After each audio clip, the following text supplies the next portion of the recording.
All right, welcome back to the Trauma Therapist Podcast. My name is Guy McPherson. My mission is to help trauma therapists be their incredible selves, to be human, to be real, not just a clinician. I'm a big believer in who we are is more important than what we know.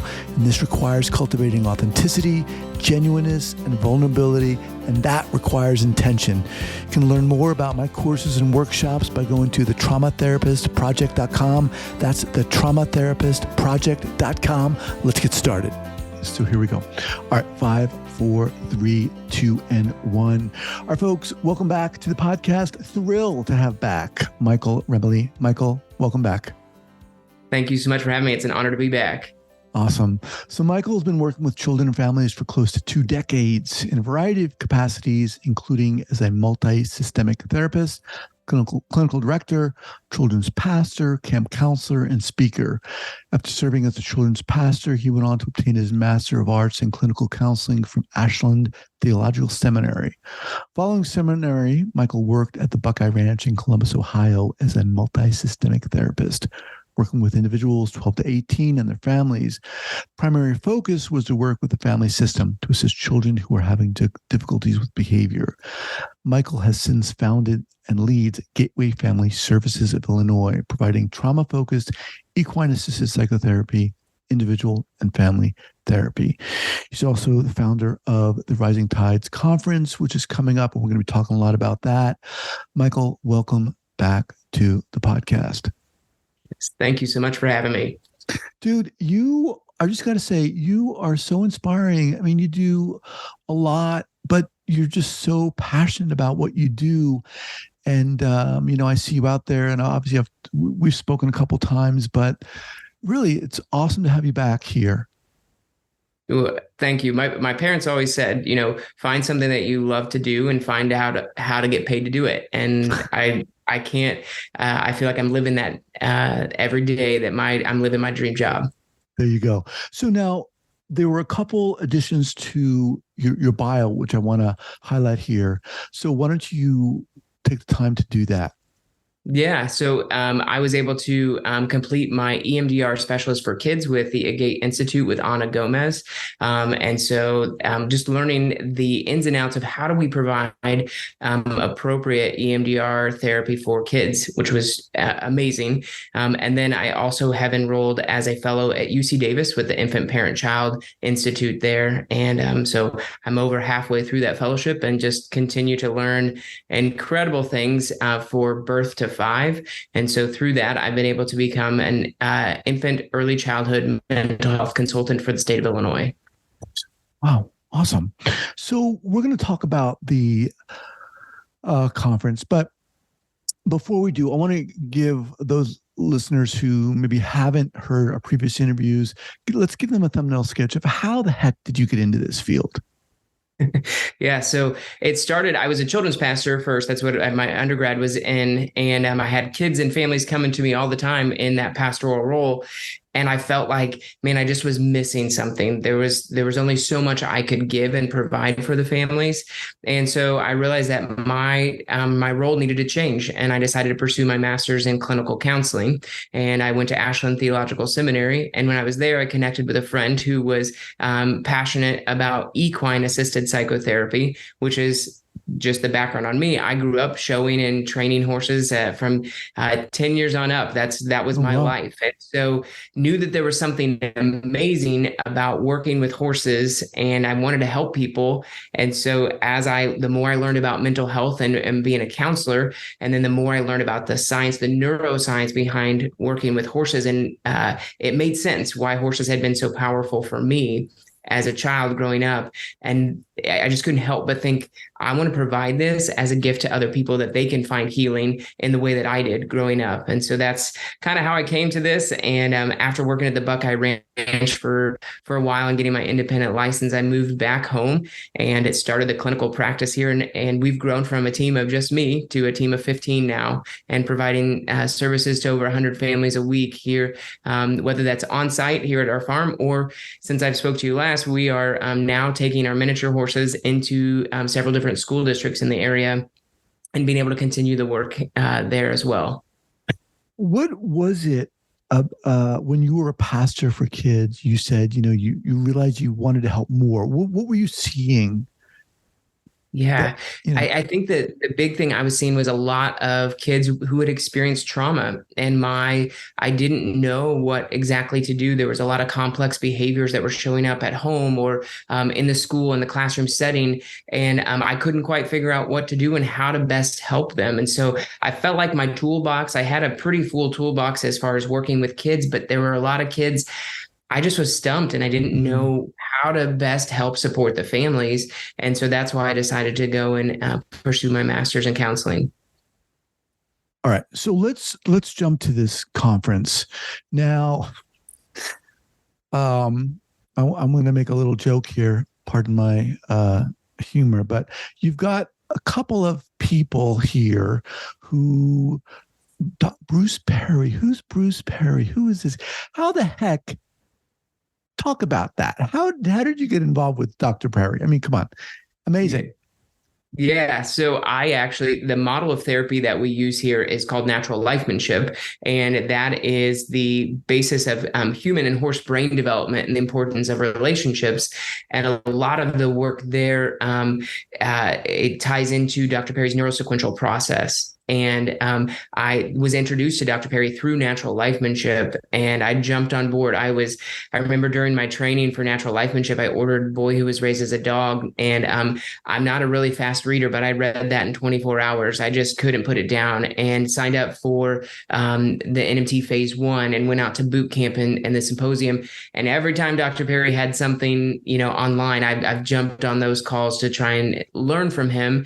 And it's been my dream, after going out to Banff for his symposium, I was like, we need to bring this back to Central Illinois. I want to share the gift to Dr. Perry with as many people as possible. And so he can attest to this. I send a lot of emails asking for him to come join us.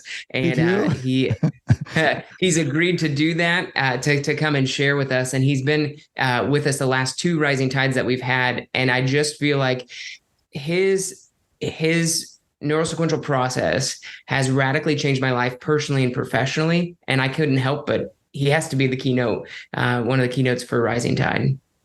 So what was the impetus for you to start Rising Tide? Tell us about this conference. Yeah.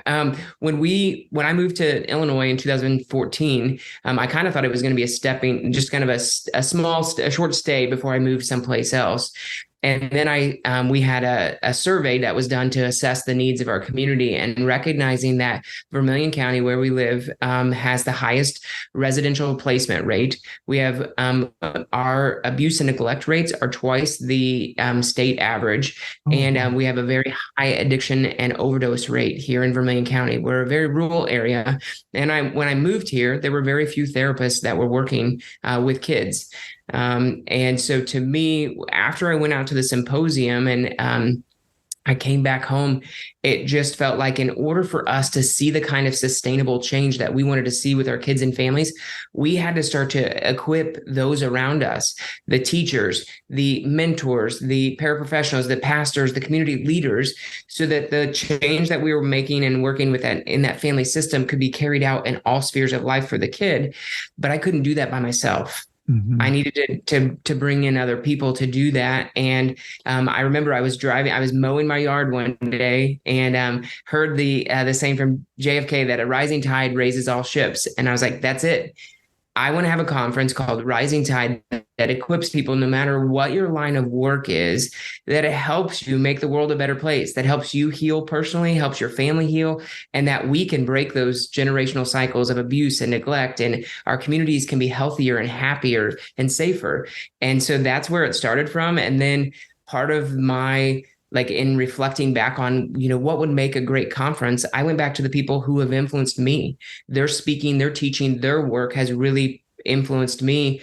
And I just started reaching out because I was like, if they can join us for Rising Tide, then I feel like we're going to make a much bigger impact here in Vermilion County than if I just did it by myself. That's an incredible story. super freaking inspiring. So, I mean, you're such a doer. You seem to have this ability to not just envision ideas and concepts, but to go out and make them create them. So, pulling back a little, so the Rising Tide Conference is for who? Yeah, so we've really tried to be intentional in this, that we're going to be able to speak to a wide variety of audiences, from your mental health professionals, your counselors, social workers, LMFTs, as well as your educators, your community leaders, your parents, paraprofessionals, pastors. Because we have invited a lot of people from a variety of different backgrounds, we wanted to really be a very comprehensive conference, not just for mental health professionals, because I really think, and Dr. Perry is really starting to speak to this about the mental health crisis that we're facing, is that there is such a high need for people who need services, and there are few therapists to meet that need. Like, it's not realistic. We don't have enough hours in the day to appropriately meet that need. And so in order to really address the needs of those who are struggling, we've got to equip other people in the community. We've got to equip those teachers, those parents, those caregivers to really start to address that, so that we can provide the type of services that individuals need. So it's for a wide variety of an audience, and they're going to learn what skills about helping. Yeah. What? Yeah. So we're going to take a look at basic brain development, Dr. Perry's neurosequential process, and then we're going to continue to build off of that with our presenters, whether that's some of our keynote presenters, our breakout presenters. And so we have to understand how we operate. We have to have a pretty solid foundation of the neurosequential process. And then as we're looking at that, then what does that look like in the classroom? So strategies for teachers. We've got presenters who have been in the classroom, they've been administrators, principals, and now their job is to help equip other people. We've got people who've been in clinical settings who are providing direct care. So how do you help the client, the family system change? We've got people who've been influential in the community and really being creative in how they're looking outside the clinical walls to make systemic change in their community, so that we can be more proactive instead of reactive to those who've experienced trauma. So we're going to be gaining understanding. We're going to be taking a look at what this, looks like for us. And then what do we do? What kind of tools can we put in our tool belt that will help us no matter what line of work we do? Let's talk just a little bit about the neurosequential model, because I think maybe a lot of people aren't familiar with that. And I want to talk about the guests themselves, but just give us a thumbnail sketch of what is Dr. Perry talking about when he says the neurosequential model? Yeah, so it's talking about how the brain naturally develops from the bottom up and the inside out. So starting with the very, for the basic brainstem, our survival responses, that if we are going to help an individual, we've got to help regulate that lower part of the brain. And then he talks about how you need to relate. So moving up through that process. So first we regulate, then we engage the emotional part of the brain, and then we can reason. But a lot of us struggle because we jump right to reason when someone's dysregulated. So he takes a look at how does the brain naturally develop, and then how can we engage the brain in the sequential order so that we can get a more fully integrated brain, that we can help individuals organize the bottom parts of the brain so that they can access the more high-level thinking parts of the brain. He talks about the brainstem, which is survival, things that we don't have to think about. Then the diencephalon, the next layer up, is where am I at in space, and how is space impacting me? And then on top of that is the limbic system, the emotional part, relationship part of our brain, and then the thinking part of our brain, the high-level problem-solving part of our brain. The neurosequential process talks about the importance of in engaging the brain in the correct order. We're going to start with regulating, providing the basic rhythm for the brainstem, the diencephalon, and then we engage emotionally and relationally, and then we get to the thinking part. I like to think about it as we work on the foundation of the house. We're making sure the bricks are good for the foundation of the house before we start to take a look at the roof. So we're building in a sequential order so that the brain can, we're engaging it in the natural way that it develops, and we're helping them build a more comprehensive and more integrated brain. So they're building healthy pathways that engage all parts of it. Awesome. All right. Let me just remind everyone I'm speaking with Michael Remole. His Rising Tide conference is happening when? October 6th and 7th. Okay. And that's online? Or in person. We've got a co-host site in Milwaukee, Wisconsin, one in Glendon, Minnesota, and one in Buckeye Ranch, Texas. And then our primary site where we're launching out of is in Danville, Illinois. I'm just laughing because, dude, you're doing it. All right, we'll come back. We'll just pause here a moment to thank our sponsors.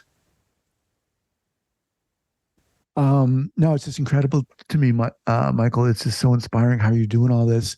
So let's talk a little bit more about this. So people can come, they can access this online. Let's talk about how people can access this conference. Yeah, one of the things that I know is that in starting my practice, it was tough for me to get away. My schedule was busy, and so I knew we had to get creative in creating a conference that was affordable and accessible for people, and that met people's busy schedules and lives. So we have co-host sites where we can connect with other people, like-minded people in an area that's closer to us to cut down on travel cost and time away from work and things like that, and build a network there and connect that way. And then we also know that people may not be able to get the 2 days off from work. So all of the presentations except for Dr. Perry's are available on demand until December 31st. So you have access to this material to watch it, to rewatch it, and to soak it all in, even if you're not able to attend October 6th and 7th, because I know that that's really important. I also know that there's times when you go to a conference and there's such rich content that you hit a point where you're like, wow, I'm maxed out on what I can take in. I need to digest this before I can take on any more.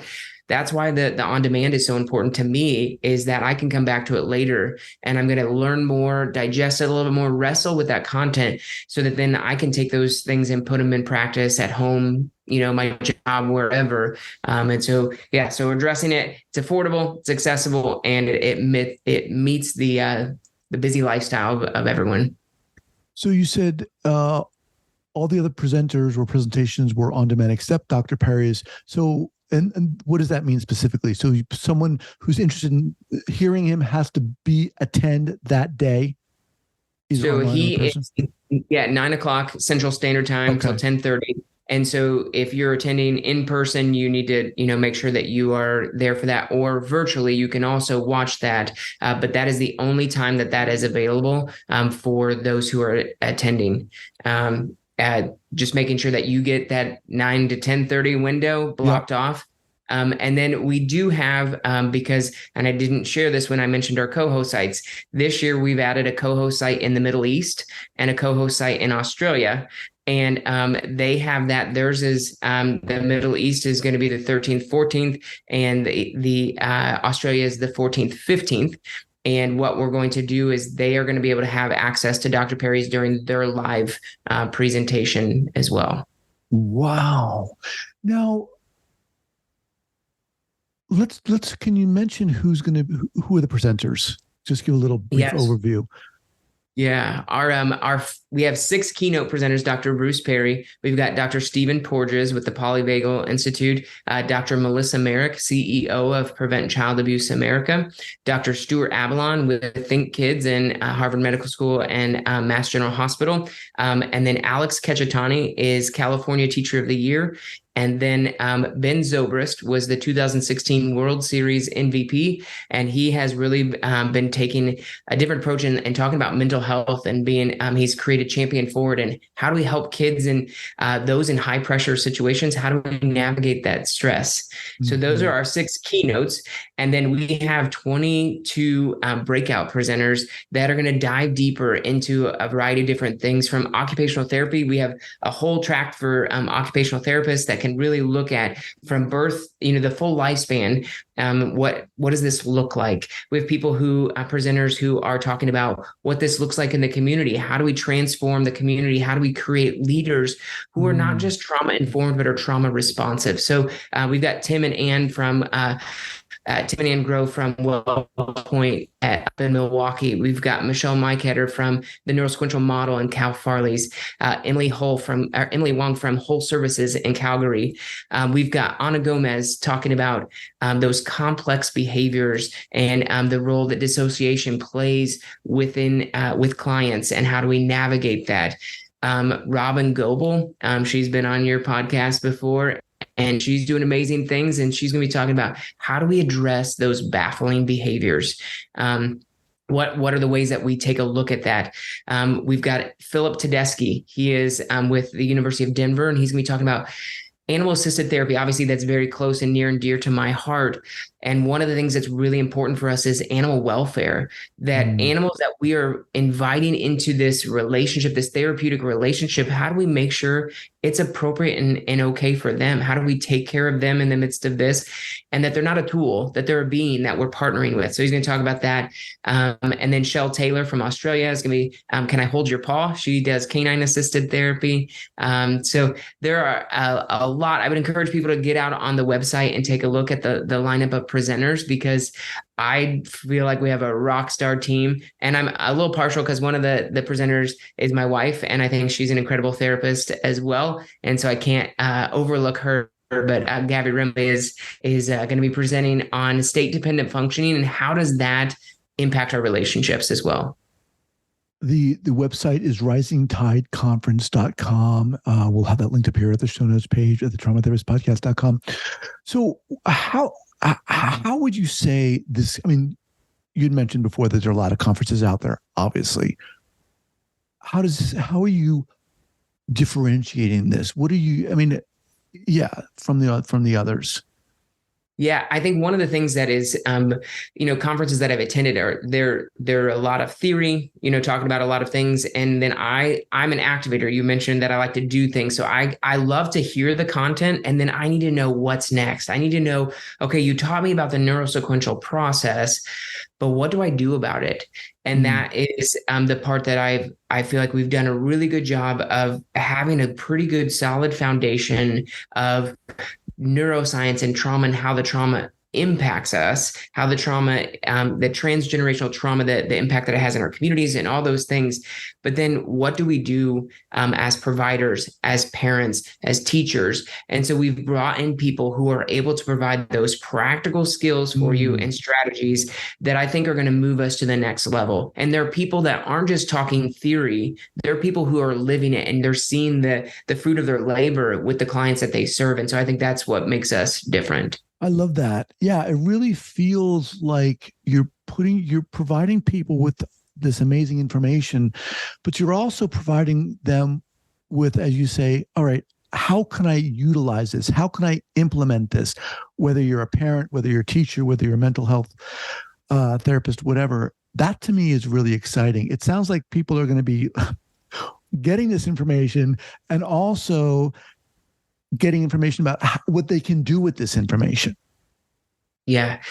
I want to make sure that people are encouraged, because I think a lot of times in this work, it can get very discouraging. So hearing, that there is something that we can do, there are things that we can do. And I want them to be equipped so that they can go out and make a difference. Like, we all got into this work because we wanted to help people, and sometimes we lose sight of that. We can get discouraged, and I'm quite confident that our presenters are going to inspire other people to go and make a difference wherever they work, because that's what they're doing in their own communities. So this is the third time you put the conference on? Yes. How has this evolved for you? The material of the conference. How has if at all, your goal with the conference shifted or evolved? This was to help Vermilion County. This was to help our area. And one of the things that I would say is figuring out those pieces that it can be overwhelming to hear the content of the neurosequential model, and people like, oh, neuroscience. So mine has kind of evolved from making this more accessible. So taking Dr. Perry's work and then finding the practical implementation parts of it, making sure that they're included in that, so that it's that good balance for people. So I think that's been the biggest thing for this. I also recognize the fact that in order for this to be digestible, we've got to have it accessible a little bit longer. We can handle little bits and pieces here and there. We're going to need to be able to come back to it. So when we first started launching Rising Tide, it was right before COVID. And then COVID had kind of wrecked some things, but it forced us to get creative in how we were going to provide this. And that's the part that I think that has changed, because my thought was it was going to be a 2-day conference where there was just get what you can and good luck. Get what you can, good luck. Right. And then, and now to say the on-demand part. And then our big change has been focusing on community and connections and relationships. We're all about relationships, but I didn't think about the conference being relational as much. And then also, as you experience the conference, we're integrating the neurosequential process of regulate, relate, reason. When we first started, we went straight to reason. And now we're implementing the neurosequential process through all the things, even visual regulation through the website, music, and integrating dance and things like that we're planning to do with the conference. That is part of what has evolved, because the more I understand the neurosequential process, the more it fits into all the little things and ways that we can provide active and passive regulation that helps us learn better, even as adults. And then how do we, provide enough stimulation without overstimulating? And how do we provide that appropriate amount of dosing that Dr. Perry talks about? So those are some of the shifts and changes that we've made along the way in Rising Tide, to where it's more accessible. And honestly, I think it's going to be more beneficial for those who attend, because they can digest the information for a lot longer. Really interesting how you've given thought to not just what is within the conference, but how it's being presented, and even utilizing the neurosequential model to help you present the whole conference. That's really cool. Thanks. So yeah, go ahead. Well, and I think that is a part of learning this, is the more Dr. Perry has taught us, the more I think we need to be able to experience this, because then that's going to better help us as we go to implement it with those around us. Right. And you mentioned you've got these other satellite sites in Australia and the Middle East. How did you acquire those? How did you engage? Yeah, those? so Maha and Shell, who are the two co-host sites, the leaders there, they have been with me with the NMT cohorts. And so we've been talking about what this looks like and how we could make this accessible over there. And it's been a lot of fun. We've had to get pretty creative on how we navigate the time zones and also internet and all those good things. But Shell was part of the Rising Tide conference in 2021. And I will tell you, there was just this beautiful bit of community that took place with Blossom Tree Psychology and the organization that she leads there. It was amazing to see how online because of COVID, hers went completely virtual. So we did a presentation, and then we had these processing groups, and to hear the people talk about the processing and what changes, what small changes they would make in their clinical setting or in their classroom. It was amazing. And to me, I couldn't help but think we have to partner with them again, because they inspired me and taught me a lot through the process as well. Awesome. All right, Michael, let's wrap up here. So people want to find out more and register. Where should they go? Yeah, head on over to risingtideconference.com. And we have the early bird registration is available till September 15th. But tickets are still full price, is $199. And so you can earn up to 30 continuing education units, CPDUs, multiple licensures that we can offer continuing ed for $199. I don't think that you can have this lineup for that kind of price as well. Yeah. Awesome. All right, man. Well, again, we'll have all this linked up. Michael, you are so freaking inspiring. And what you're doing is, it's really incredible. It really is. And I commend you. I love having you on this podcast. You just emanate inspiration, and hopefully I'm soaking it in. Well, thank you very much. I would say I'm inspired and motivated by you as well. So thank you. And thank you for all the work you're doing for our community. It's an honor to be on your podcast. I appreciate that. All right, man. We'll be in touch. Thank you.